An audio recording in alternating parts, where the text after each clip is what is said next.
otasiga mashina sovg'a qildi. Shunga ham bir haqiga duo qilib qo'ying deb iltimos qilganlar.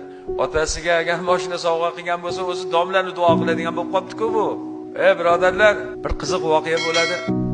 Bir ahli ilm akamiz bilan katta bir mashinalarga o'tiramiz. Men yo'llarda ketaman-u, betonkada bir Cobalt, oq Cobalt bantiklar qilib qizil bantiklar o'rab qo'ygan Cobaltga, orqasiga oldiga otajonimga deb yozib qo'ygan. Birdan haligi bolani quvib qolsa, yonimizdagi ustoz, "Hoy, ta'sir, ta'sir, shoshmang" deydi.